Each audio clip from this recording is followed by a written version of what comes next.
Bueno, les damos la cordial bienvenida a la edición número 14 del seminario Rafael Martín del Campo y Sánchez, organizado por el Laboratorio de Vertebrados del Departamento de Biología Comparada de la Facultad de Ciencias de la Universidad Nacional Autónoma de México. En esta ocasión tenemos en la mesa a la doctora Kathleen Ann Stanley, a la doctora Hilda Patricia León Tejera y a nuestra invitada, la doctora Julia Carabias Lío. Le damos la palabra a la doctora Kathleen. Adelante, Kathleen. Hola, buenas tardes a todos, bienvenidos. Un gusto ver a nuestros seguidores de año con año. Les agradecemos su presencia en este seminario. Pretendemos que contribuya a continuar con el análisis sobre la problemática en el estudio y manejo y conservación de la vida silvestre en tiempos de esta pandemia.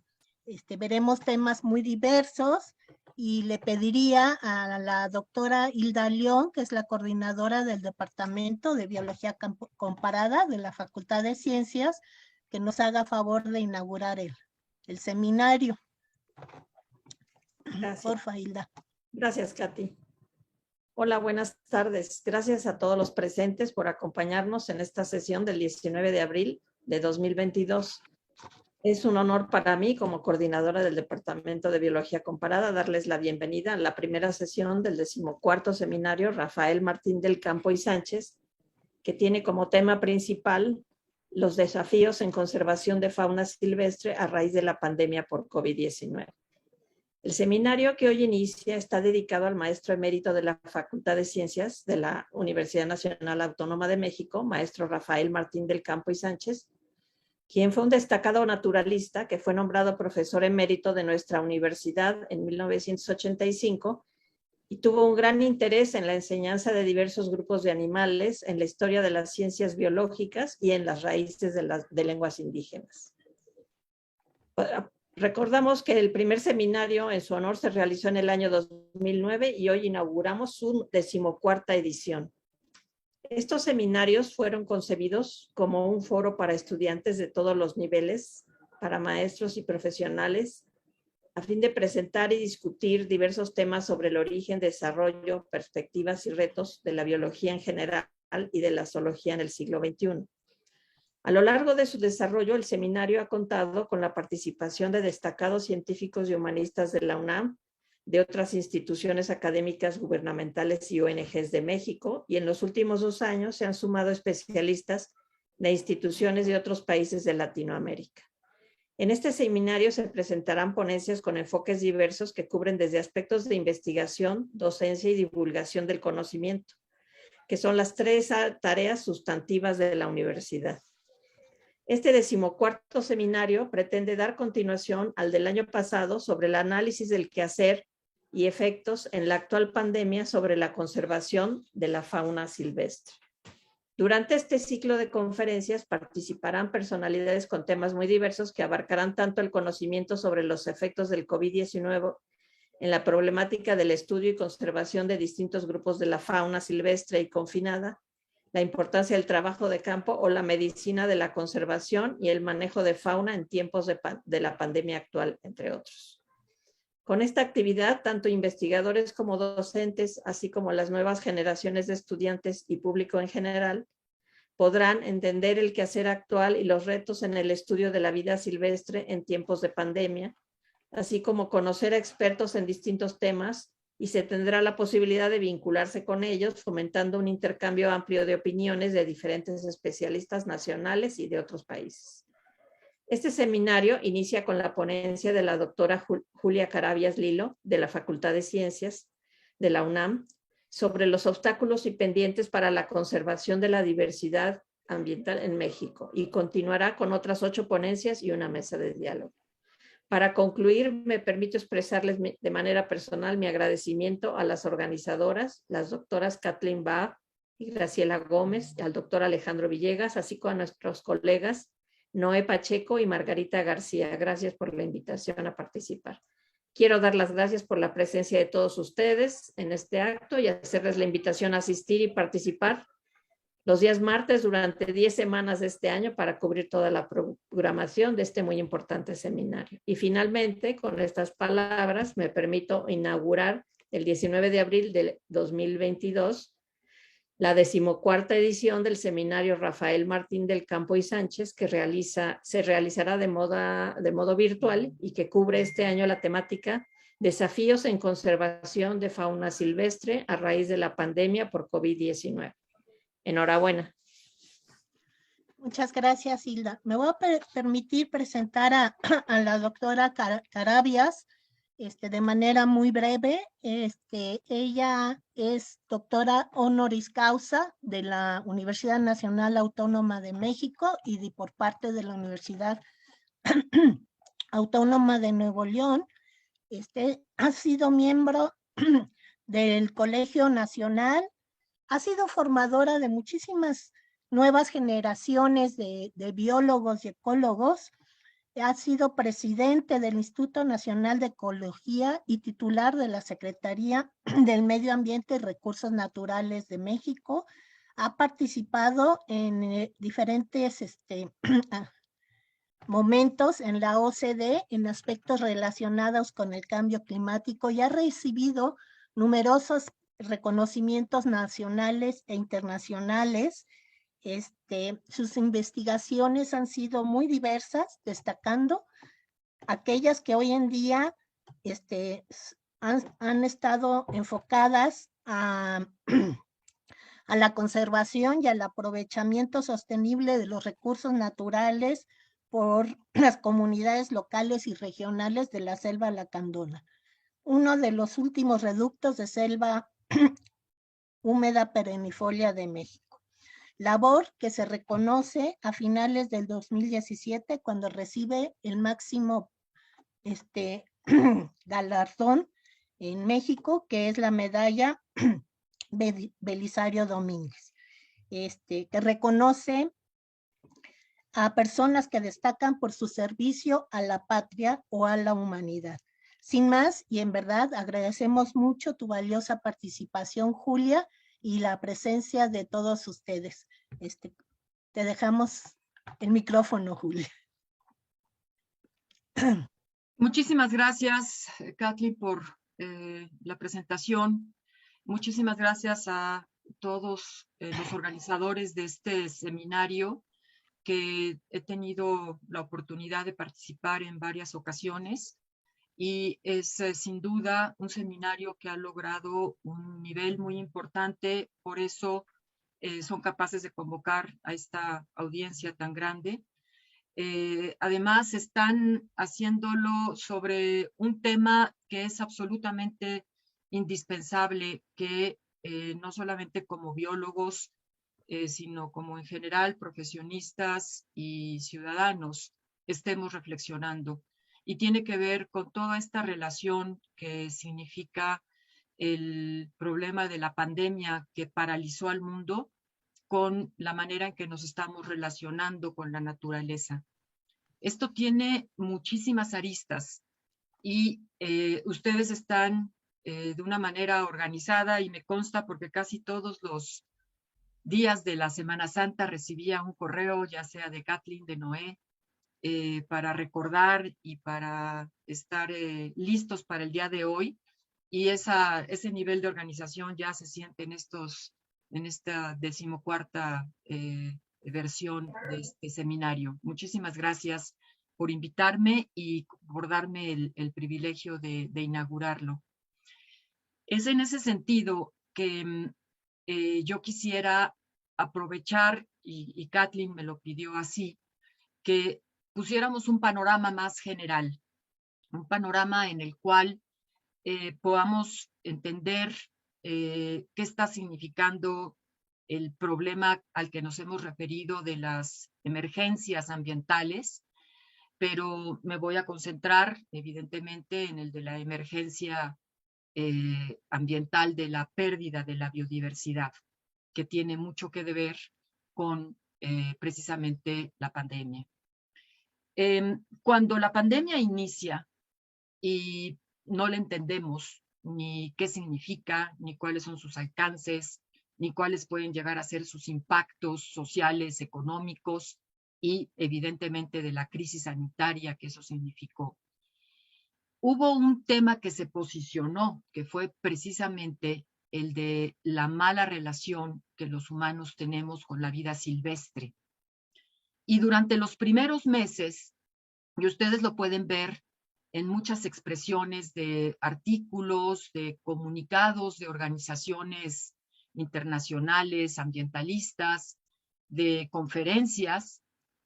Tenemos un ciclo de conferencias alrededor del 5 de julio, o sea, toda esa semana, terminando el 5 de julio en el Colegio Nacional de ese año del 2020, en donde el tema era la pandemia y el medio ambiente. Quien quiera incursionar un poco más en eso, les recomiendo que entren a la página del Colegio Nacional que está en YouTube. Y estábamos sintiendo que el tema ambiental estaba colocándose entre las preocupaciones centrales y que con ilusión y esperanza veíamos que este regreso a la normalidad ya no podría ser igual. Productos de presentación de alumnos, revisión de videos y de lecturas. Pues sí, eso fue lo que encontré. Por supuesto que no está... ¿Podríamos apagar el micrófono, Alejandro? Gracias. Decía que esta esperanza que teníamos en el momento es que se iba a posicionar el tema, que el regreso a las actividades económicas, a la convivencia social, tenía que pasar forzosamente por un replanteamiento de cómo la sociedad nos hemos relacionado con la naturaleza. Y no lo hemos podido hacer. Sin duda, en muchos países y en muchas regiones, el tema sí está colocado. Mencionaría, por ejemplo, los esfuerzos de la Unión Europea en el sentido de transitar de manera más acelerada hacia las economías descarbonizadas. Lo mismo ocurre con la esperanza que se nos abre cuando el presidente Biden, en sustitución de Trump, da su agenda ambiental de combate al cambio climático y regresa a la Conferencia de las Partes del Cambio Climático. Pero no continuó en la línea de colocar a la biodiversidad en un entendimiento en el centro. Y son varios los problemas. Yo voy a tratar de abordar algunas cosas. Evidentemente esto da para mucho, pero voy a tratar de abordar en esta plática algunos de los elementos. Voy a compartir pantalla y me disculpo porque voy a pasar mi visión a la otra pantalla para poder ver con mayor claridad las láminas y después volveremos en la charla más viéndolos a ustedes. Por eso es que he nombrado a esta plática los obstáculos y los pendientes que tenemos para conservar la biodiversidad. Y quiero abordarlo con 4 grandes temas. Uno de ellos, el primero, es una situación a nivel global, aunque todo el tiempo voy a estar cambiando de escala de lo global a lo nacional. Quiero mencionar algunas encrucijadas, podríamos llamarles dilemas, pero no todos es camino A o B. Hay múltiples caminos, entonces por eso le he llamado encrucijadas. ¿Cuáles son obstáculos que nos están impidiendo avanzar en este cambio de la tendencia de la pérdida de la biodiversidad? ¿Y cuáles son los pendientes? Algunos a nivel global y en general a nivel nacional. Inicio entonces con la situación actual. Solamente coloco el que me estoy refiriendo al hablar de la biodiversidad, de los 3 niveles de la biodiversidad, el nivel ecosistémico, de especies y de genes. No entro más en detalle, no es un tema de clase de biodiversidad y seguro la mayoría de ustedes ya ha pasado por estas parte de conceptos, pero por si hay gente de otras disciplinas que podamos tener un mínimo entendimiento. Y también comentar que el problema de la pérdida de la biodiversidad en estos 3 niveles está causado por factores indirectos que tienen que ver con la población, cuántos somos y cómo nos dispersamos y nos ubicamos cómo nos distribuimos en el territorio, la producción y el consumo de las sociedades. Esto provoca un conjunto de actividades que hacen las sociedades humanas en el terreno agropecuario, forestal, pesquero, cacería, minería, construcción de infraestructura, ciudades, y es lo que provoca el factor directo, que es el cambio de uso del suelo, la deforestación o fragmentación, la sobreexplotación de un organismo o de una parte de un organismo, la introducción de especies invasivas, el cambio climático antropogénico, la contaminación y los incendios. En este marco conceptual, que es en el que nos permite tratar de ordenar las ideas, si se está hablando de el factor directo de la pérdida de biodiversidad o si estamos hablando de factores indirectos. Y pues para los estudiantes no se confundan que lo directo es más importante que lo indirecto, es igual de importante, es simplemente que los indirectos actúan a través de un conjunto de actividades que provocan los directos. Bueno, dicho esto, entrando con un poco más en detalle a lo que quiero llegar en esta primera parte del diagnóstico. Ya la humanidad ha impactado 3/4 partes de la superficie terrestre y 2/3 de los océanos. En esta barra de tiempo que tenemos aquí, perdón, en esta barra que tenemos aquí, estamos demostrando que la superficie que está en la zona oceánica de mares y océanos es el 71%, y de ello el 1% es agua dulce. El resto es la parte terrestre, que es esta línea de aquí. Y la parte terrestre tiene un 3% de superficie congelada, bajo hielos. Entonces, la zona que está expuesta terrestre está en esta franja. Ustedes pueden identificar estos colores y ahora los van a ver, se corresponden a este círculo. Lo que dice este círculo es que tenemos una parte de la superficie terrestre intensamente utilizada para la agricultura y otra parte intensamente utilizada para la ganadería, de la cual una implica una transformación completa y la otra es la utilización de sistemas naturales, como son las zonas desérticas, en donde hay un libre pastoreo del ganado. Pero al final de cuentas, ustedes pueden observar que la mitad está destinada a las actividades agropecuarias. Dentro de la parte forestada, tenemos este segmento que es del 22% de superficie forestada, pero intervenida para el manejo forestal. Aquí lo podemos ver, lo que son las plantaciones, completamente transformado el ecosistema, talado y vuelto a sembrar para plantar, y las que están siendo utilizadas en extracción de bosques nativos, pero alteradas al fin de cuentas. En este otro segmento lo dividimos en 3 partes, las que no tienen nada y las que tienen cobertura vegetal, o sea, ecosistemas forestales que están en buen estado de conservación, y los que no están con cobertura vegetal. Perdón, estoy a la inversa. Los no forestados, los forestados y los no forestados. Esta es la parte que está en buen estado de conservación en el planeta. Y ahí tenemos a la población que vive en condiciones de suelo, erosión, salinización, etcétera, profundizando estos procesos de degradación, y 4/5 partes de la población global está en zonas en donde no hay agua disponible para sus necesidades.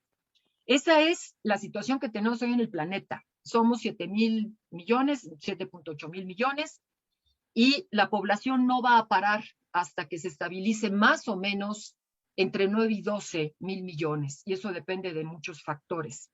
O sea, la condición que tenemos hoy nos hemos echado 3/4 partes del planeta y todavía hay entre 2.000 y 4.000 millones más de personas que van a llegar. Eso ha provocado un proceso de extinción, que la tasa de extinción se ha incrementado entre 10 y 100 veces más rápido de lo que era antes de los episodios más grandes de extinciones que se han tenido, como el más reciente del Cretácico, Jurásico. Y de las especies, perdón, aquí hay un error, especies que se han evaluado, están amenazadas de extinción 40.000. Esto es la lista roja. Aquí están los datos de los grandes grupos, por ejemplo, el de las cícadas está profundamente amenazado, pero también el caso de los anfibios, también el caso de los tiburones y de las rayas, etcétera. Esta es una forma distinta de expresarlo. Son estas gráficas en donde están los distintos grupos y tenemos entre el rojo y los anaranjados lo que está vulnerable, en peligro o críticamente en peligro, según la lista roja de la IUCN. Y nuevamente pueden observar aquí la cícada, los anfibios, etcétera, y grupos que están menos amenazados como las aves.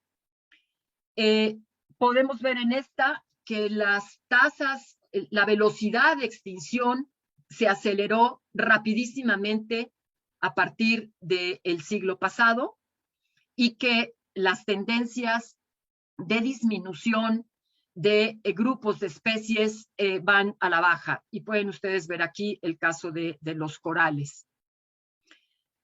Se está esperando que para finales del siglo 1 millón de especies puedan haberse extinguido o estar en alto riesgo de extinción. Cuando uno habla de 2100, de finales del siglo, dice, bueno, eso falta mucho, pueden pasar muchas cosas. Pues no falta tanto. Varios de ustedes van a estar vivos. Yo afortunadamente no voy a ver esto, pero lo que seguro les va a tocar a sus hijos, quien vaya a tener hijos.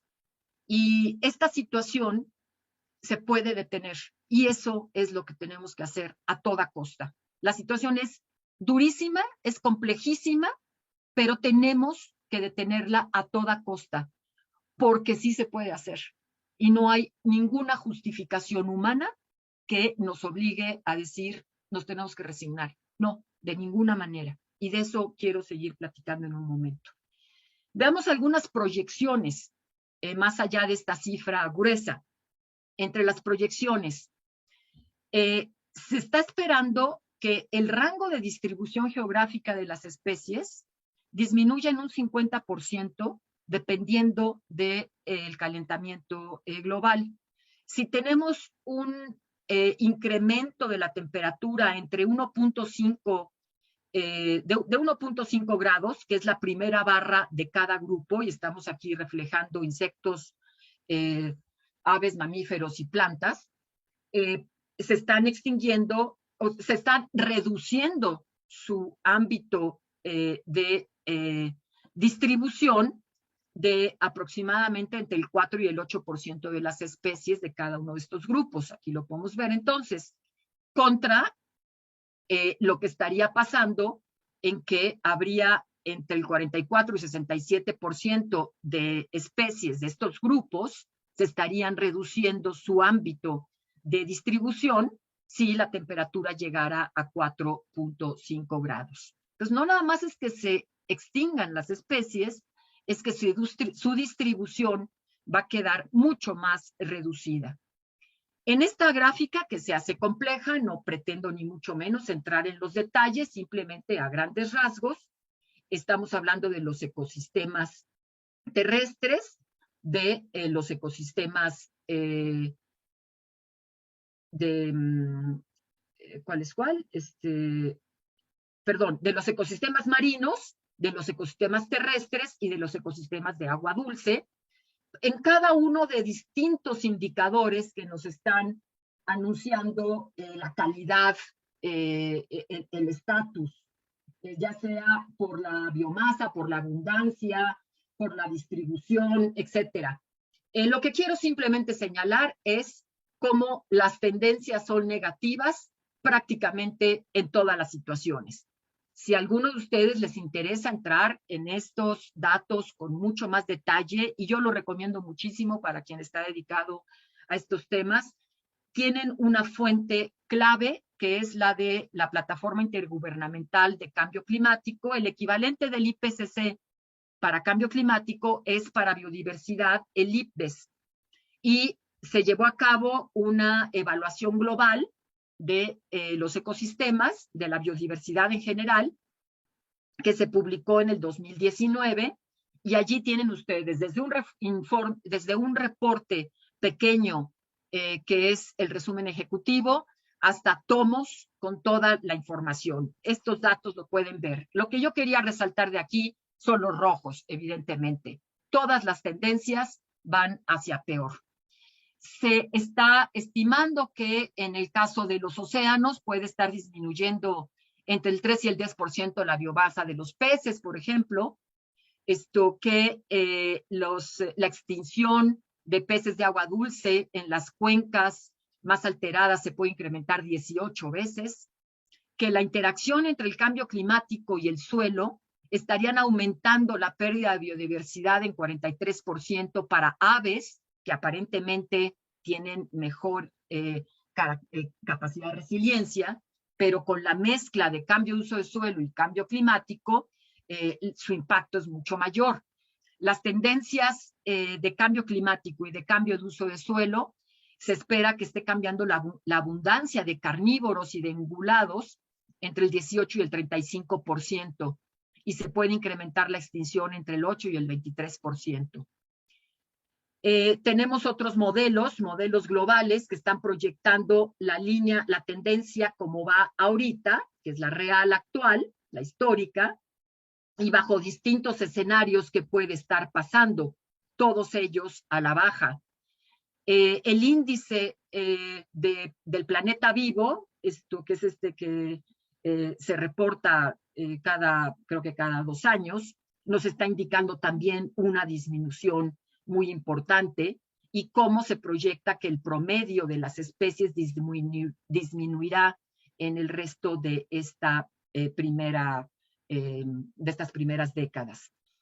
Nuevamente esta gráfica, sin ningún interés de entrar en los detalles, lo que quiero aquí resaltar es que aquí están todas las regiones del planeta, aquí están las subregiones, digamos los continentes, las subregiones, y aquí están todas los factores de presión o los factores directos, y cómo van las tendencias de problema en estos. Bueno, mientras más rojo, más alterado.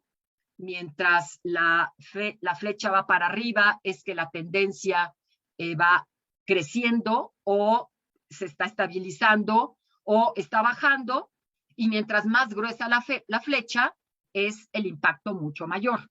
Entonces, lo que pueden ustedes observar simplemente de bote pronto es los rojos, los morados, los anaranjados, todas las flechas para arriba, y esto lo que nos está diciendo es que todas las tendencias nos están llevando a estos problemas que con otros modelos más, hablando del hábitat, hablando de la densidad de las poblaciones, hablando del nivel de conservación y de las extinciones, todas las tendencias históricas a la baja, de no hacer nada, línea roja, vamos a los colapsos. De hacer acciones de conservación, se puede llegar a estabilizar y mejorar un poco, pero la salida es las acciones integradas con un conjunto de acciones que vamos a seguir viendo. Y termino el diagnóstico con esta lámina. Es un resumen de datos que apabullan, pero que nos dejan más o menos claro.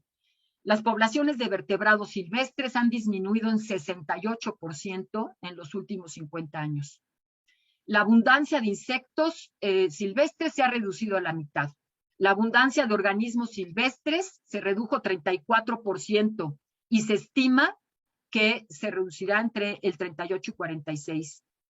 La variedad de plantas locales y animales, las variedades locales de plantas y animales domésticos y los parientes silvestres también van a la baja.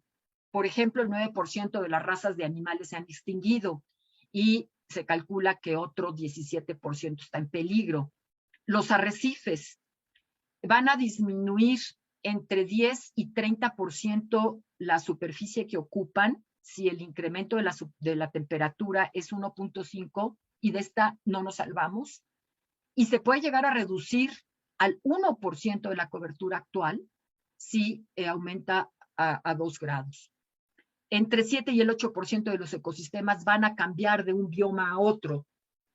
Con el 1.5 grados, y si llegamos a 2 grados el 13% o 3 grados el 28%. ¿Qué tipo de cambios me estoy refiriendo? Por ejemplo, un bosque mesófilo no se va a recuperar si se tala y se convertirá en bosques quizás de encinos, de pinos encinos, selvas tropicales húmedas en su recuperación con estas temperaturas distintas serán selvas más secas, etcétera. ¿Cuáles son en este escenario nuestros problemas, encrucijadas y dilemas? Para que se entienda más claro, pero no todo. Un dilema es opción A contra B. Y esto es mucho más que A contra B. Quiero poner 3 temas a la reflexión y de esto no voy a poder abundar demasiado. Cada uno llevaría mucha discusión, pero quiero sembrarlo como una preocupación entre los biólogos para que no den por hecho las cosas y entre los que no son biólogos para que en su reflexión desde sus perspectivas y sus visiones puedan aportar a tratar de entender qué pasa aquí. ¿Qué es lo que tenemos que hacer? Decimos, ejemplo, la pandemia, nos llevamos mal con la naturaleza. Y entonces, bueno, ¿qué hay que hacer? Y de repente se ha dicho, en la medida en que se reducen todos estos hábitats, pues la naturaleza, las especies empiezan a tener más contacto con los humanos. Y entonces se ponen las fotografías de fauna emblemática cruzando las calles de París, de Buenos Aires, del norte de los Estados Unidos, en Canadá. Y luego, ¿qué significa eso? Es que no podemos estar ya en contacto con la naturaleza porque nos van a brincar los patógenos. Es que estamos usando mal a esa vida silvestre y ya no se puede tener un contacto con ella. ¿Qué pasa con todos los instrumentos que hemos venido diseñando del manejo de la vida silvestre a través de las UMAS? Ya no es factible.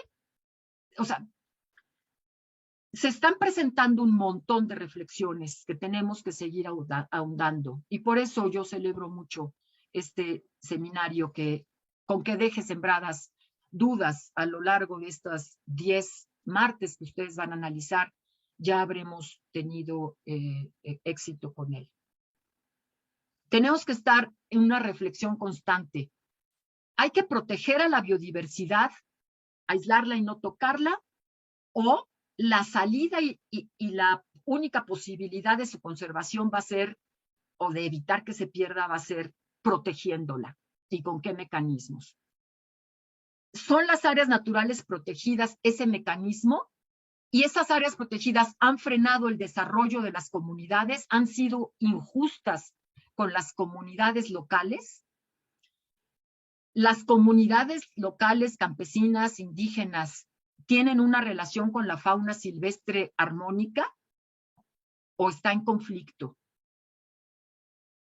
Si queremos hacer un poco de demagogia, podemos contestar inmediatamente. No todo hay que utilizarlo porque los seres humanos necesitan, las áreas protegidas han sido el freno y hay que aprender de las comunidades indígenas que saben perfectamente usar su fauna silvestre. Y eso es falso. No estamos entrándole seriamente. Y tampoco la respuesta opuesta es que tenemos que proteger todo las áreas protegidas tienen que ser intocables y no debemos de tener un contacto con la fauna silvestre. ¿Es eso correcto? Tampoco. Son dilemas falsos. ¿Cómo podemos entonces encontrar las respuestas? Pues no sé. El asunto es muy complejo y para eso tenemos que trabajar muchísimo y en esos procesos estamos. Pero voy a avanzar en ello. No tocar nada o tocarlo todo para que con una forma sustentable y armónica podamos tener el contacto con todo. Hay que partir de que la gente es la dueña de la tierra, las comunidades campesinas, indígenas, en México, toda la tierra está con propiedad, ya sea ejidal, ya sea comunal, de comunidades indígenas, o ya sea de propiedad privada. Esos son los tres tipos de tenencia de la tierra que tenemos en nuestro país. La tierra que le pertenece a la nación como terrenos federales ya no, prácticamente no pinta, no llega ni al 10%. Al tener la gente su derecho de propiedad y poder hacer sobre de ella el uso de sus recursos, es donde están los procesos de transformación descarrilados. Hay legislaciones que dicen que se puede hacer y que no se puede hacer, y hay incapacidad de la aplicación de la legislación. Por lo tanto, ¿dónde están los procesos que tenemos que empujar para hacer compatible que en ese uso que tiene derecho la gente pueda hacer un uso adecuado? Pero la pregunta, y sabemos que la gente necesita usar su tierra porque de eso come y de eso vive, pero también porque las ciudades estamos demandando intensamente recursos de esos territorios donde están los ecosistemas naturales y las especies de vida silvestre. Y estamos haciendo un proceso de uso desde las ciudades completamente inadecuado por nuestros patrones de consumo y los procesos de producción para responder a esa velocidad de los patrones de consumo y de un mercado que está orientándonos a qué consumir, pues nos está metiendo en estos dilemas que tenemos que salir de ellos. También es indispensable entender que estos animales necesitan amplísimos territorios para poder mantenerse como poblaciones sanas. Un jaguar requiere muchas miles de hectáreas para poder tener una población sana. También los herbívoros lo necesitan. Entonces, ¿cuánto? ¿Qué? Esto es un tema de un gradiente. Tenemos que intervenir la naturaleza, los humanos, en un gradiente. Primero tenemos que entender que somos una especie más. Punto. Somos los mismos que evolucionamos de los primeros homínidos. Tenemos las mismas leyes naturales que nos hicieron evolucionar que el resto de todos los seres vivos en el planeta. No somos únicos en ese sentido. Tenemos una capacidad distinta de apropiación de la naturaleza, pero lo hemos hecho fatal.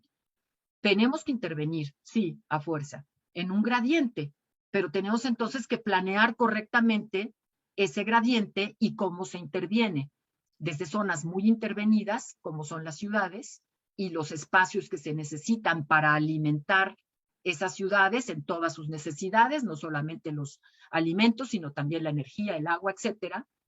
Espacios intermediamente intervenidos, que son donde habitan la población rural, espacios en la medida que es posible, intocados o lo menos posible intervenidos, para que el resto de las especies pueda seguir su curso evolutivo.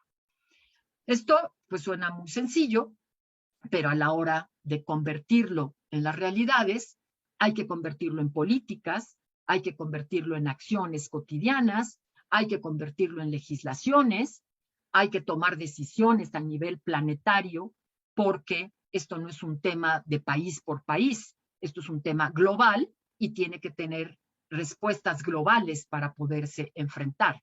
Y es ahí donde radica la complejidad. Nos hemos hecho la pregunta muchas veces de cuánto debemos entonces de proteger y de mantener de la manera menos intervenida posible.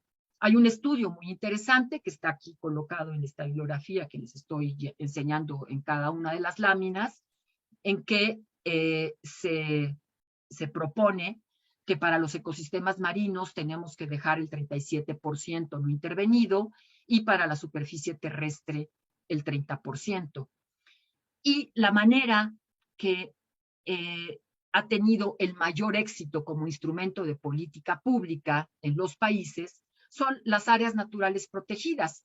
Nuestra ley define que son los territorios en donde se ejerce una soberanía y jurisdicción para proteger esto en la menor intervención posible humana, territorios importantes por su biodiversidad y sus servicios ecosistémicos. Y las áreas protegidas nos están dando muchos beneficios. Son reservorios de germoplasma, purifican el aire, el agua, están los polinizadores, recuperan suelo, control de plagas, protección contra inundaciones, almacenan carbono, mitigan el cambio climático.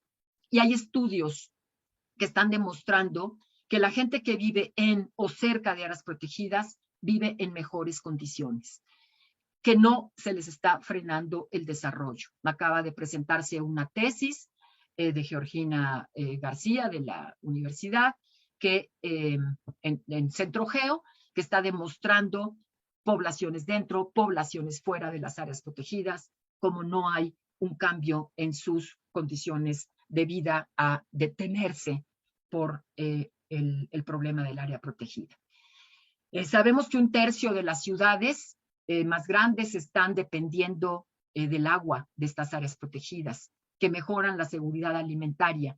Y se estima que hay un costo importante, en poderlas proteger correctamente, entre 100 mil millones de dólares aproximadamente, pero el beneficio que acarrean es de más de 500 mil millones. O sea, no cabe duda cuando se ha hecho una valoración económica que en una zona protegida o no protegida los beneficios son mucho mayores y los costos en el mediano y largo plazo son mucho menores. Veamos un ejemplo muy concreto que tenemos en nuestro país. Teníamos antes de 1995 esta zona espectacular. Si alguien tiene la oportunidad de ir, no deje de hacerlo. Es la zona de Cabo Pulmo. Decretamos en 1995 este parque cuando estaban las condiciones de los corales y de las poblaciones de peces completamente abatidas. Al tiempo se incrementó en 450% la biomasa de estos arrecifes, en 4 y 11 veces los predadores tope, se recuperó el ecosistema y la economía local se activó, además de sus actividades tradicionales con las actividades del ecoturismo. Como podemos citar uno tras otro, tras otro, tras otro ejemplo. Vean aquí uno distinto. Esta es la zona de la selva lacandona. Está dentro de la cuenca de el Usumacinta. La cuenca del Usumacinta es este polígono que está expresado aquí afuera en gris y que está compartido con Guatemala, y esta línea es la línea divisoria con Guatemala. Por lo tanto, este es el terreno mexicano. De la cuenca del Usumacinta, esto que está en rojo es lo que se ha deforestado entre el año 2000 y 2014. Lo que queda, que es lo verde, observen ahora este polígono que se podría casi trazar aquí en verde, obsérvenlo ahora aquí, el trazo es como una pieza de rompecabezas exacto. Estas son las áreas protegidas de la selva lacandona. Si no estuvieran las áreas protegidas en la selva lacandona, no habría ya esta cobertura vegetal de las selvas altas perennifolias, que son las más biodiversas que tenemos en el país, en Mesoamérica, y que son las que tienen las poblaciones de los predadores y de los mamíferos mayores en mejor estado de conservación. Las áreas naturales protegidas, aquí hay un detalle de sus distintas categorías entre reservas de la biosfera, parques nacionales, etcétera. Esto es dato de la CONAM, lo pueden checar en su página. Están marcadas de esta manera y están representando el 22% de la superficie marina, el 11% de la superficie terrestre. Avanzo y regreso en un momento. En los acuerdos globales que tenemos con la Convención de Biodiversidad, de Diversidad Biológica, el plan estratégico y las metas de Aichi estaban planteando que para el 2020 deberíamos de tener los países por lo menos el 17% de las zonas terrestres y aguas continentales protegidas y el 10% de las marinas. Regreso, tenemos el 22%, el doble de lo propuesto, y el 11% de la superficie terrestre, todavía lejos de la meta. Estamos en el año 22 y esto no se logró. ¿Por qué sí se logra las marinas? No quiero quitarle la importancia a tener estas zonas protegidas, pero estamos protegiendo debajo del nivel del mar y no también en la parte superficial. Es decir, se está permitiendo la pesca arriba, no la actividad abajo, actividad que eventualmente podría ser minera, pero no estamos haciendo una real protección y estos números obscurecen la realidad de la necesidad que tenemos de proteger la parte también superficial de las aguas. ¿Qué nos ha pasado con las áreas protegidas? No nos estamos poniendo de acuerdo. Yo soy defensora de que las áreas protegidas, como ya me escucharon, son el mejor instrumento. Pero tenemos gente que posiblemente en este mismo seminario tenemos muchos académicos, muchos de ellos de la facultad, de otras instituciones, que no coinciden con la visión de las áreas protegidas, que sí consideran que han sido un freno para el desarrollo. Yo no, pero tenemos que seguirlo debatiendo. Lo que no estamos es estableciendo un diálogo adecuado. La visión de las áreas naturales protegidas ha ido cambiando. Empezó siendo una cuestión a principios de siglo, fundamentalmente en los Estados Unidos, de meter barreras, meter al ejército y expulsar a la gente. Eso no se vale. En México nunca ha pasado eso. México tiene sobre todo, y esa es la visión mexicana de las áreas protegidas, de las reservas de la biosfera, que fueron establecidas en México con Gonzalo Hafter, el queridísimo doctor Gonzalo Hafter, que murió hace pocos días, y que él planteó esa visión de que las áreas protegidas tenían que ser conciliatorias con la población que vive dentro y no expulsarlas. Y así se ha hecho en el país. Del turismo, entonces, de conservar el turismo solo, en los años 70 pasó a conservar la biodiversidad. Fue un cambio de visión, porque esto es una forma de elegir distinta. Aquí se elegía fundamentalmente bajo paisajes, aquí ya por la parte de la importancia de la biodiversidad. Pero en la última década es donde se nos han complicado las cosas, porque se están dándole funciones a las áreas protegidas con una expectativa muy grande que implica temas sociales y económicos. Ya la gestión actual ya no está entonces pudiendo resolver con los instrumentos que tiene esas nuevas expectativas y se da una confrontación, conservación o desarrollo. ¿Se puede o no se puede intervenir?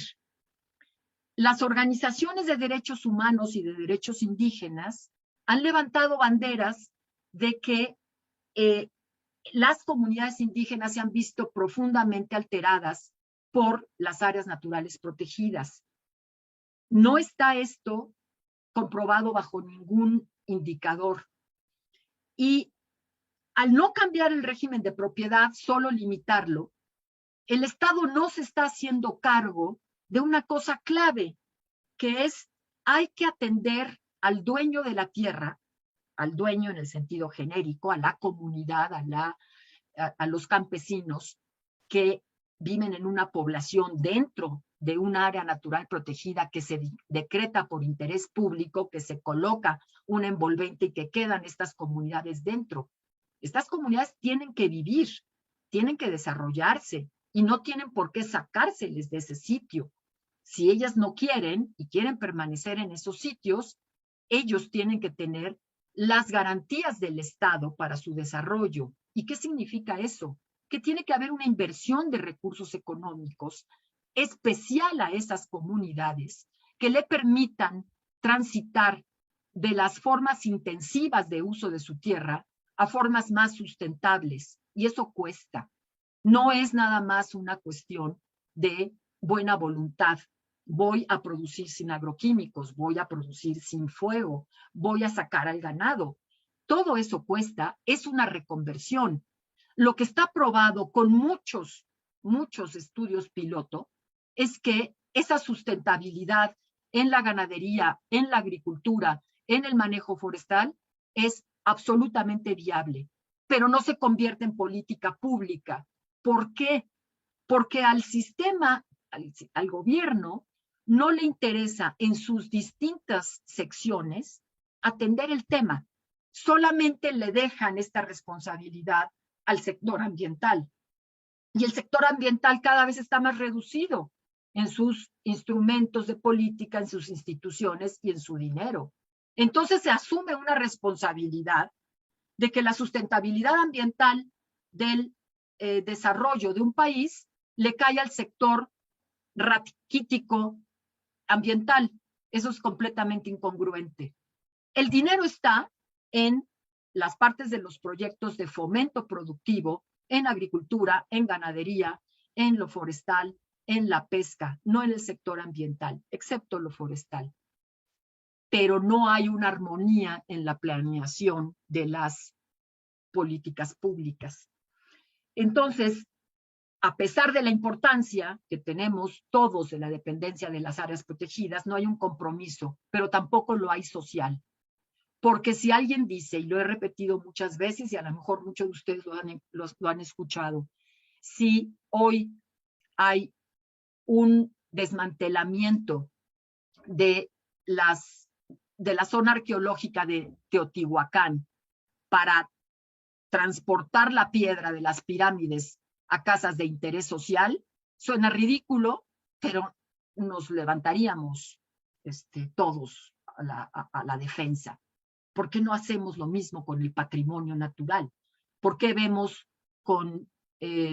ni siquiera con indignación, con una especie de aceptación dada por hecho, el que los ecosistemas día tras día tras día se vayan acabando, liberando dióxido de carbono, perdiendo los hábitats de la flora y de la fauna? ¿A nombre de qué? ¿De la pobreza? Eso va a generar más pobreza. ¿Qué es lo que está pasando? Que las políticas que sí existen no se están colocando de manera armónica en la planeación para la atención de los territorios prioritarios. Se le deja a la parte ambiental y no hay un proceso de coordinación. Otro conflicto que quiero poner en la mesa. ¿Es cierto que puede haber esa armonía entre los humanos y la fauna silvestre? ¿Es cierto que las poblaciones humanas pueden estar colocadas en cualquier ecosistema y que puedan entonces con una buena relación sobrevivir? Eso es completamente falso.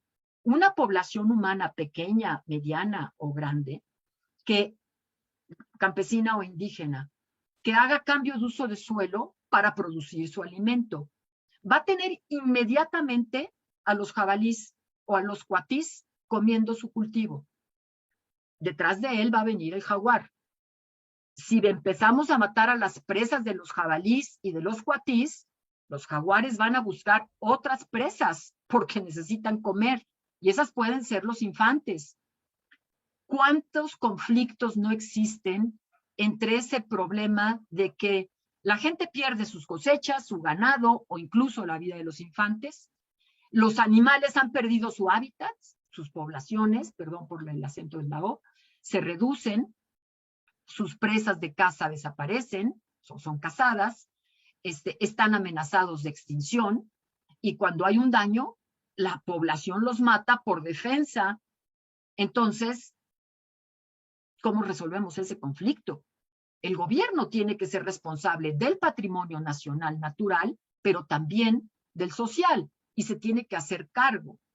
Hay un instrumento que se llama el seguro ganadero, en donde si un jaguar mata a un becerro, se le paga con una serie de requisitos que resulta muy difícil echarlo a andar. Pero tampoco tenemos instrumentos que la tecnología nos haya dado salidos de la ciencia, que nos puedan estar diciendo mejores formas y armonía para poder manejar estas situaciones. Y eso es un tema pendiente. Pero cuidado con las respuestas sencillas de que el desarrollo sustentable y las comunidades indígenas y el conocimiento tradicional puede con estos conflictos. No, no puede con estos conflictos. En los sitios en donde están las poblaciones campesinas, indígenas, tradicionales o no tradicionales, ladinas, mestizas, etcétera, son sitios defaunados generalmente.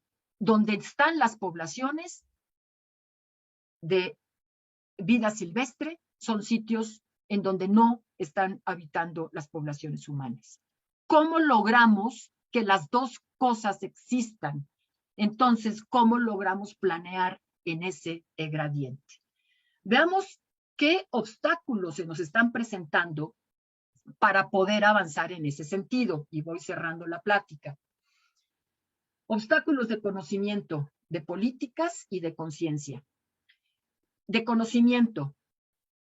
Como nunca tenemos información en el presente, es accesible, es de calidad, pero no estamos entendiendo esa información en la interconexión de todos los procesos.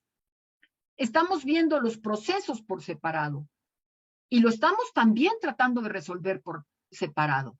Hay una convención de cambio climático, una convención de biodiversidad, una convención de degradación de la tierra y no se hablan. Apenas empiezan algunos primeros ejercicios y reportes que surgen otra vez desde la parte científica, que impulsan estos organismos de IPCC y de IPBES, que empiezan a hacer esas vinculaciones. Y ahí la literatura que está aquí señalada es una recomendación que les hago. Déjenme poner el ejemplo gráfico. Para reducir, se está reduciendo la calidad de vida de los humanos, porque la tierra se está degradando por el cambio climático y por la pérdida de biodiversidad. Pero la degradación de la tierra está impactando también al cambio climático y la degradación de la tierra es impactada por la pérdida de biodiversidad, pero también la degradación de la tierra impacta la pérdida de biodiversidad y así sucesivamente. ¿Cuántas de estas flechas somos capaces de explicar? ¿Cuántas de estas flechas están con datos duros, entendidas para los distintos ecosistemas? Falta muchísimo por hacer y entender en este sentido. Y sobre todo no nos está cayendo el 20, de que para lograr todas las metas del desarrollo sostenible, su parte social, su parte económica de producción y consumo, se requiere una base natural, sólida y sana. Y eso significa que si no atendemos los ecosistemas terrestres y los ecosistemas acuáticos, no la vamos a librar. Tenemos multitud de instrumentos en términos de los obstáculos en políticas. Ahí está en la lista, no me voy a ir todos con ellos, los ordenamientos, la conectividad, los programas de desarrollo urbano, las áreas naturales protegidas, la manifestación de impacto ambiental, etcétera. Tenemos instituciones, muchas, la Semarnat con la CONAVIO, la CONAME, el INEC, el INTA, la Secretaría de Desarrollo Rural, la SADER con CONAPESCA.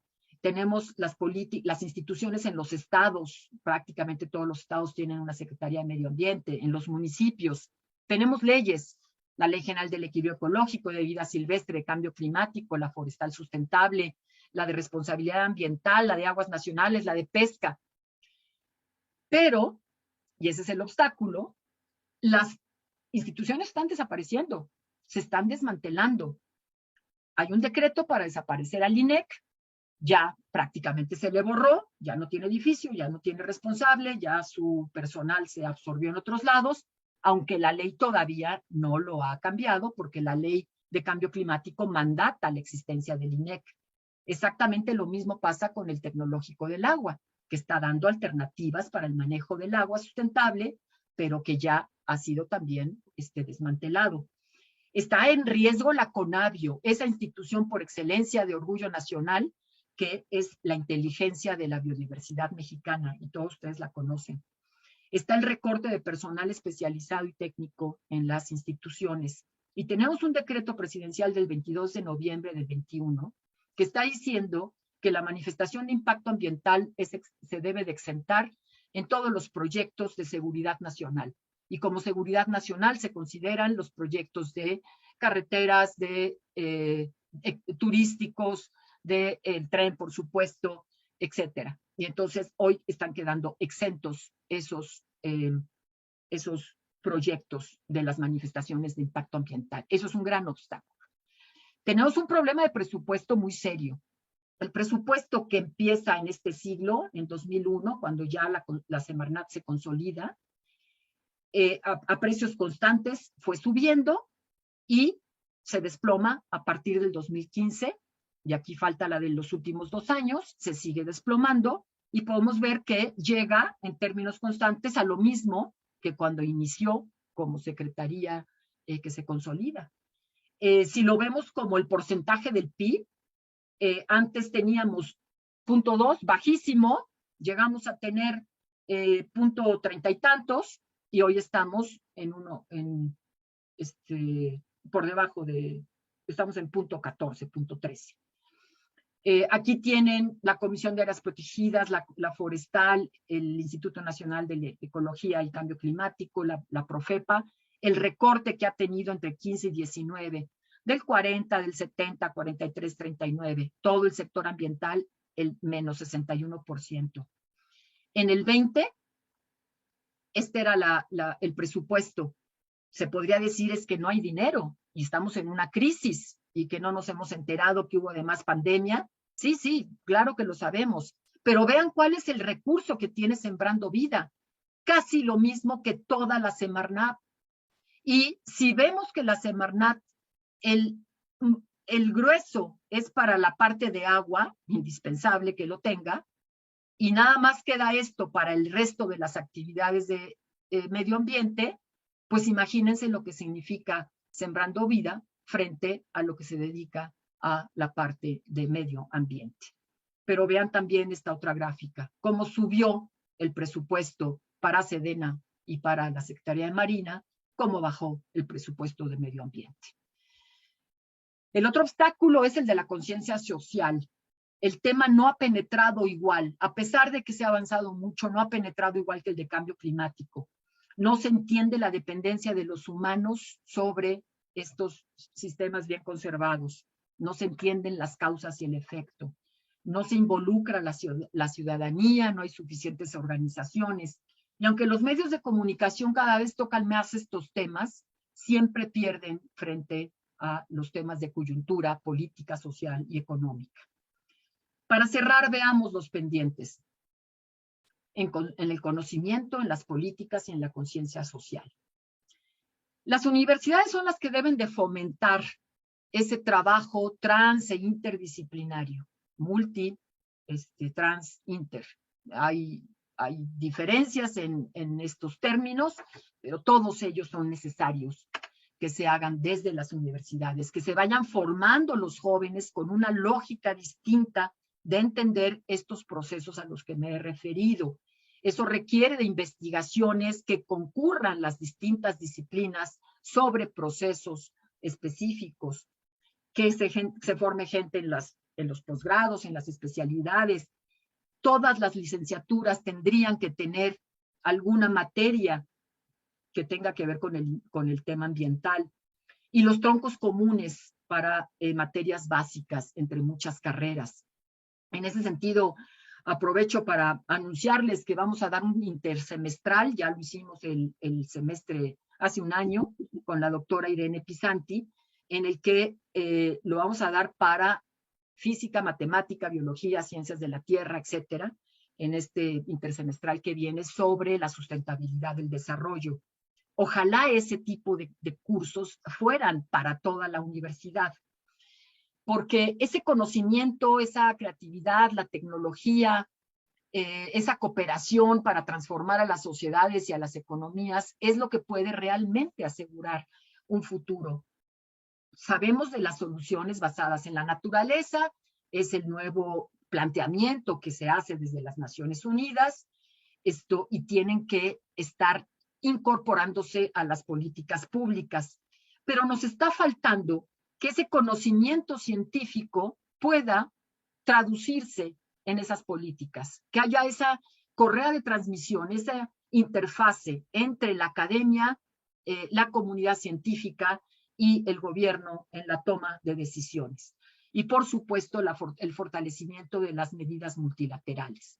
En materia de política, tenemos que ir eligiendo, tenemos que ir de poco en poco.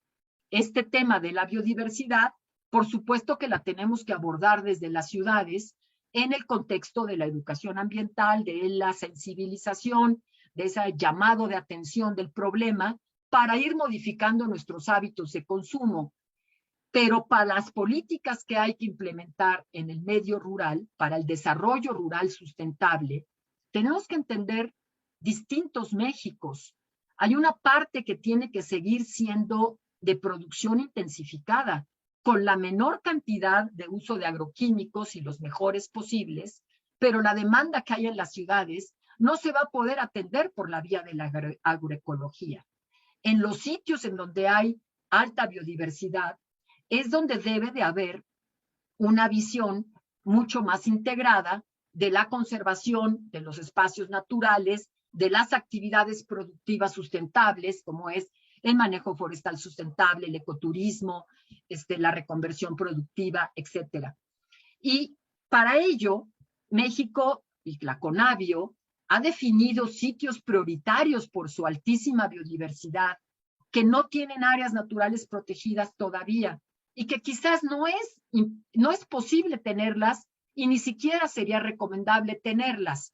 Sí creo que hay que aumentar las áreas protegidas y hay que hacerlas más eficientes, pero no todo puede estar bajo un régimen de protección.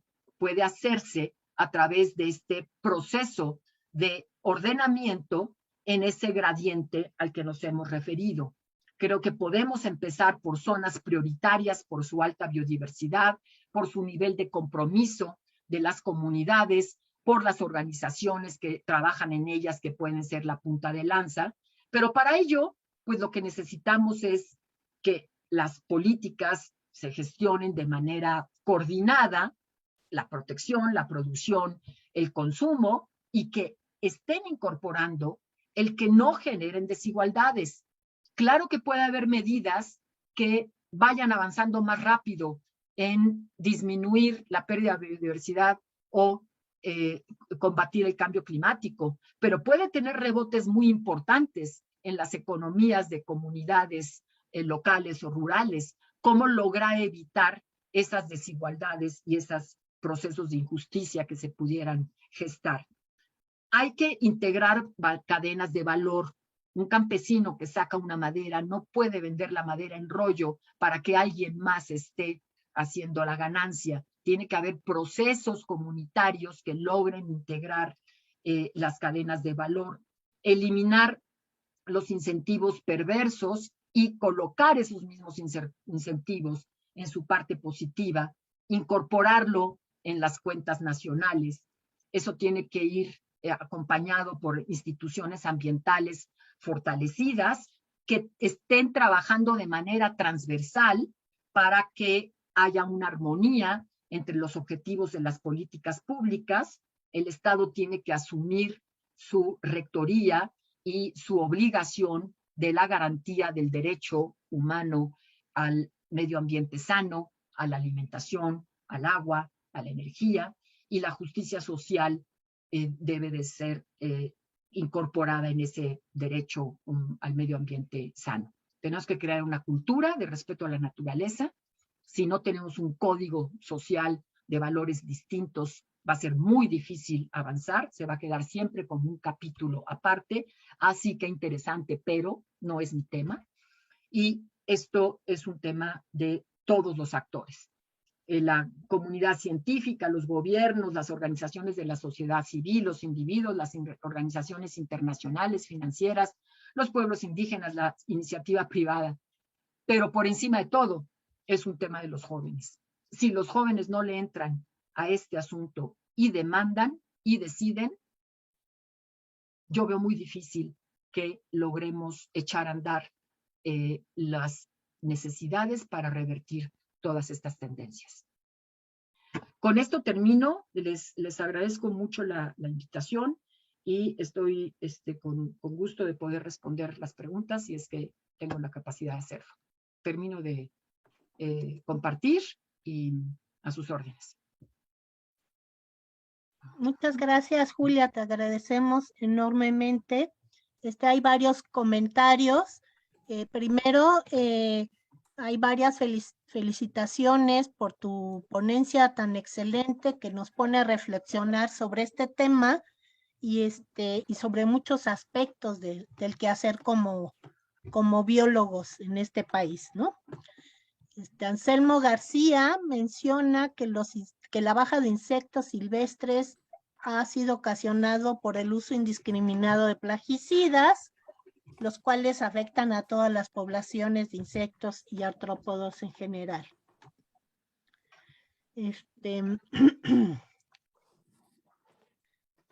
Ay, mamá. Y Ana Pardo menciona que hay muchos intereses de tipo económico que hacen a un lado las intenciones y las regulaciones de la protección del ambiente, ¿no?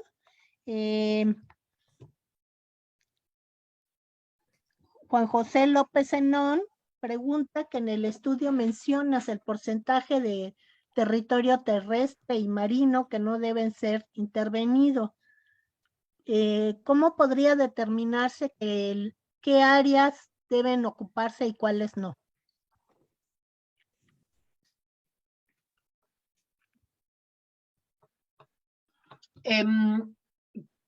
¿Cortas aquí, Katy, para reaccionar? ¿Sí? Ajá. Ok.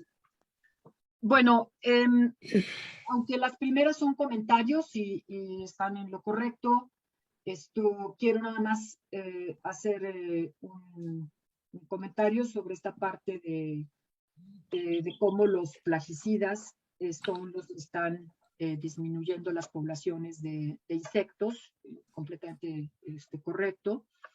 Nuevamente, el panel intergubernamental de biodiversidad y servicios ecosistémicos, el IPBES, publicó una evaluación de la disminución de los polinizadores, precisamente con la causa principal de los agroquímicos. Se los recomiendo mucho.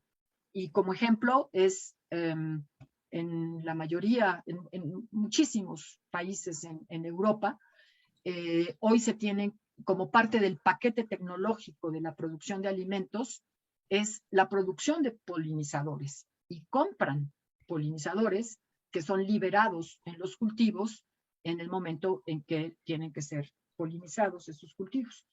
Eso es un servicio ecosistémico y ese servicio ecosistémico se ha perdido por el uso de los plaguicidas. Completamente correcta la observación, gracias por profundizar en ello y si te interesa, pues ahí está el estudio en el IPBES, en la página del IPBES la puedes localizar. Y en efecto, los intereses económicos y sociales siempre están haciendo de un lado. Vamos siempre perdiendo. Cada vez hay más conciencia en el tema ambiental, sí. Todo el mundo dice que la parte ambiental hay que considerarla, que el desarrollo sustentable tiene tres partes, la ambiental, la económica y la social. Pero, pues ni modo, estamos en crisis sanitaria. Entonces, todo el dinero, pues para tal. Pero, pues estamos en pobreza. Entonces, primero la pobreza y luego vemos. Pero, en la parte social, pues no es cierto. No se pueden construir salidas poniendo una por encima de la otra. Y es por eso la insistencia que he hecho de que ese tema ambiental no solamente es necesario considerarlo, sino que no se va a poder resolver ni la pobreza, ni la desigualdad, ni la injusticia si no metemos el componente ambiental. Porque los que más están sufriendo todos los problemas ambientales son las capas de la población más vulnerable, los que migran por falta de poder producir. Y esos son buena parte de los migrantes centroamericanos que después de los tremendos huracanes que han venido sufriendo cada vez más y más, particularmente del Mitch para acá, se han invertido muchos recursos económicos para recuperar la infraestructura perdida, las carreteras, los hospitales, las escuelas, las casas, etcétera. No se le metió un quinto a recuperar la parte del suelo y la gente no tiene dónde producir, dónde vivir y por lo tanto dónde comer y migran. Como estos migrantes climáticos tenemos un montón de grupos que se están trasladando en África, en Asia, etcétera, y eso es una crisis humanitaria que vemos crecientemente. Los estudios, esa sí que era la pregunta. ¿Cómo podemos definir esos sitios para llegar a esos porcentajes? Bueno, hay varias características para poder definir cuáles son los sitios estratégicos en la parte de la superficie terrestre y en las partes marinas.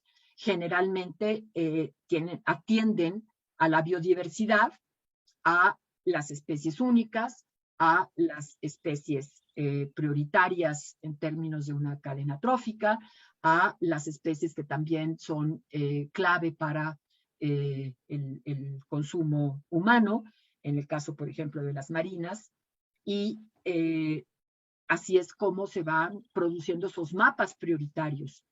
El mapa que les presenté hacia la parte final de México, que tenía en verde las áreas naturales protegidas y manchones alrededor sombreados, esas son zonas que con un conjunto de criterios se identifican como las zonas prioritarias. Es allí donde se debe de avanzar en las superficies que se deben de proteger.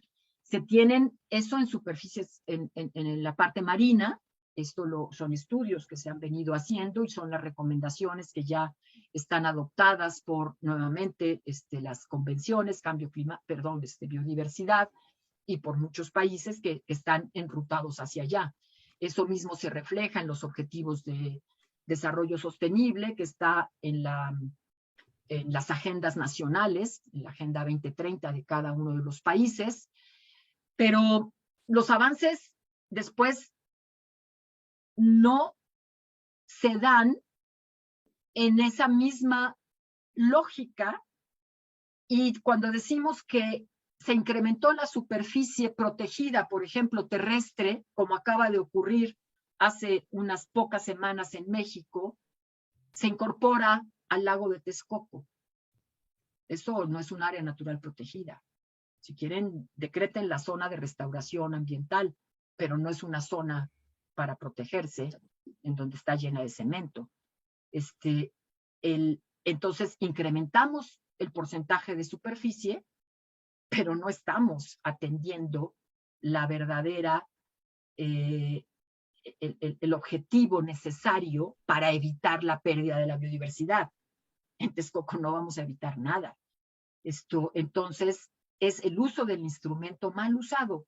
¿Por qué? Porque se utiliza con fines políticos, se utiliza por donde está lo más sencillo. Todos los gobiernos quieren tener un poco más de superficie que se incremente y entonces hay problemas con las comunidades y entonces en vez de hacer el trabajo de convencimiento y de planteamiento y de ordenamiento y de confluencia de recursos económicos, si todo eso lo hicieran, los primeros que quieren levantar la mano y la protección son ellos, pero no a costa de no poder hacer nada. Por lo tanto, se van por la vía fácil, encontrando sitios en los que sí se pueden decretar superficies, aunque no tengan las características. ¿Cuáles son? Te recomiendo que vayas a las fuentes de Conavio, de esos estudios de zonas prioritarias, explican todos los indicadores que se utilizan.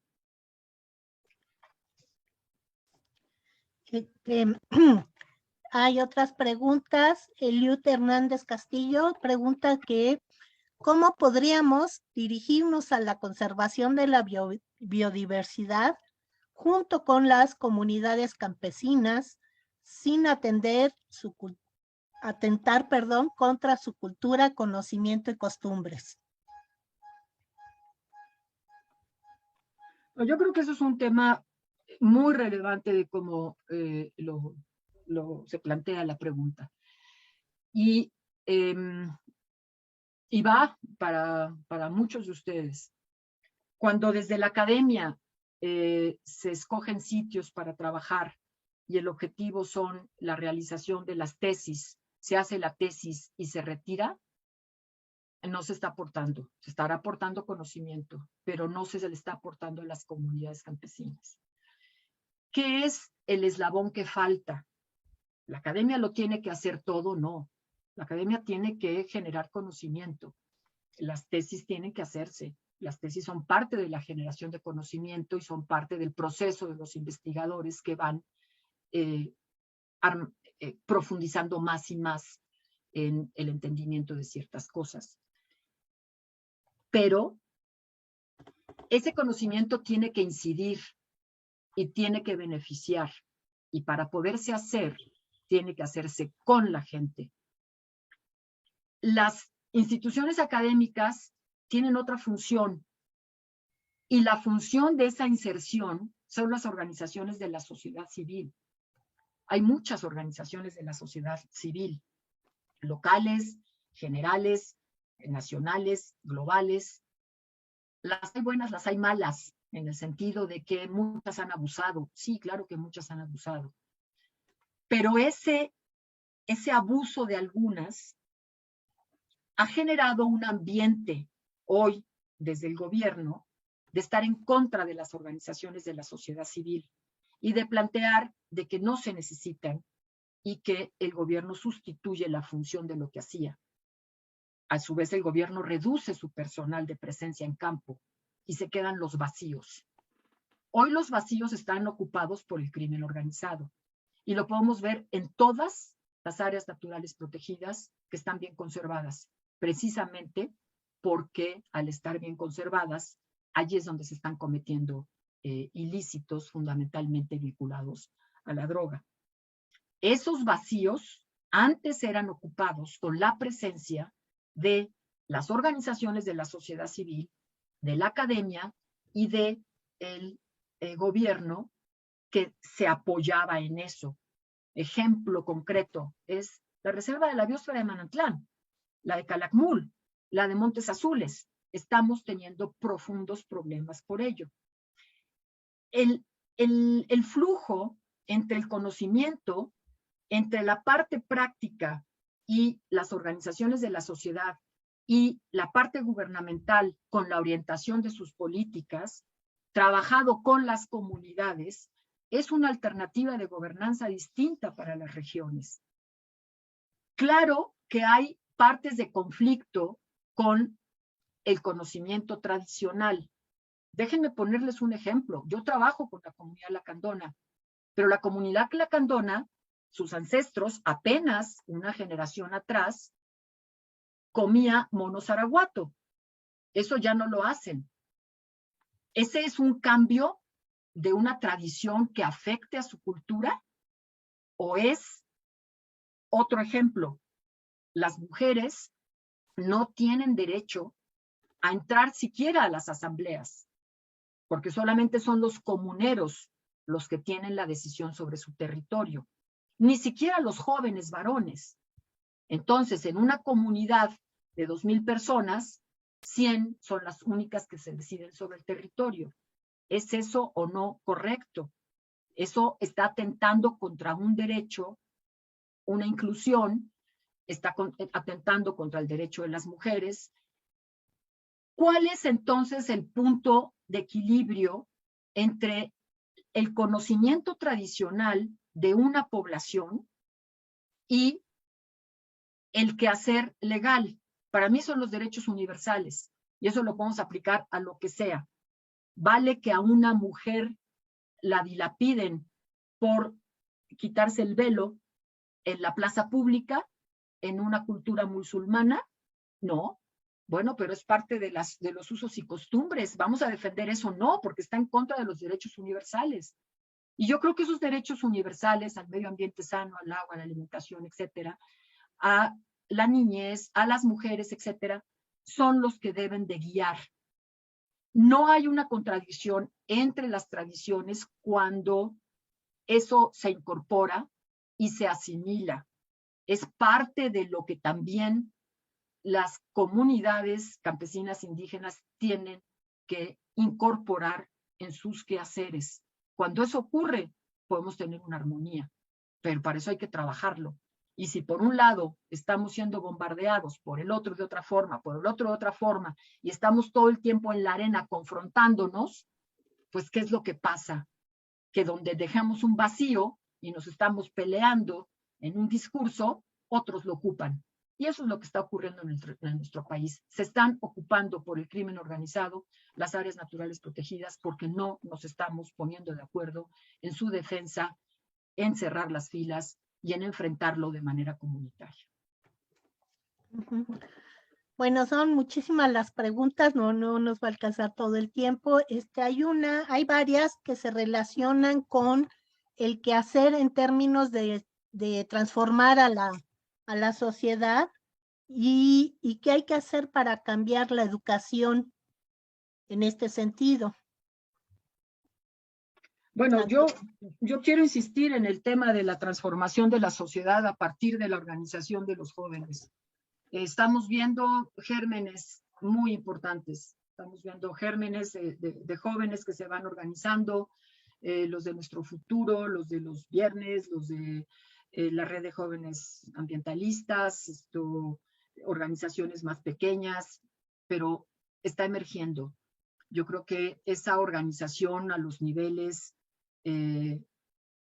familiares, de barrio, de escuela, de municipio, de estado, etcétera, son absolutamente indispensables que la voz de los jóvenes empiece a fortalecerse y a demandar, a tener una agenda propia que demande para que las instancias de decisión de nuestro país, en el cambio de gobierno, en el cambio de la Cámara de Diputados, en el cambio de la Cámara de Senadores, etcétera, el tema ambiental no pueda de ninguna manera estar ausente. Yo creo que es una presión muy importante. Ustedes tienen el conocimiento, tienen el acceso fácil al conocimiento, tienen mecanismos para poder tamizar ese conocimiento, saber lo que es falso y lo que no, porque para eso son estos seminarios, para eso son las clases, para eso están sus maestros, para eso están los mecanismos que tienen ustedes para poderse enterar de cuál es la información falsa y cuál no, ser difusores de eso, estar profundamente involucrados en la divulgación, en el activismo. Les toca el activismo a ustedes.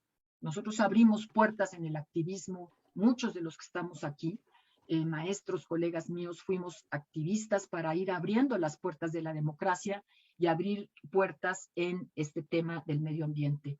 Les toca a ustedes, jóvenes, consolidar que esos temas ambientales sean parte de su generación y obviamente esa inclusión en la parte curricular de las escuelas, desde la primaria, secundaria, preparatoria, las carreras, etcétera, es indispensable. Hay avances, pero luego hay retrocesos y luego no hay quien los enseñe bien y luego no hay un trabajo suficiente con los maestros. Pero ahí están todos los gérmenes y en el momento en que se empieza a demandar esa necesidad, empieza a reaccionar. Cuando no hay una demanda, el gobierno no reacciona y si no, sí reacciona. Es ahí donde tengo la esperanza todavía colocada. Sí, Sharon, espero que te haya contestado la doctora Julia. Es ustedes este planeta, tienen toda la obligación de hacer algo. Podríamos seguir con muchísimas más preguntas, pero desgraciadamente se nos acaba el tiempo y no queda más que agradecer muchísimo tu participación, Julia, y la asistencia de los demás. Podemos mandarte todas las preguntas que están en el chat para que tú las pudieras revisar. Por ahí piden tu correo para poder hacerte más preguntas.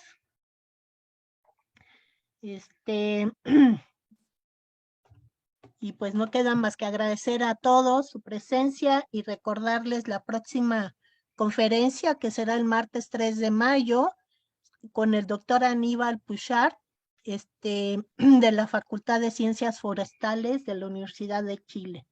Agradecemos mucho su presencia y pues, seguimos en contacto, ¿no? Muchas gracias a ustedes por la invitación. Gracias. Gracias, Julia. Muchas gracias por todo, estar con Julia. nosotros. Sí, gracias, doctora Julia. Adiós a ustedes, gracias. Hasta luego, Julia. Un saludo.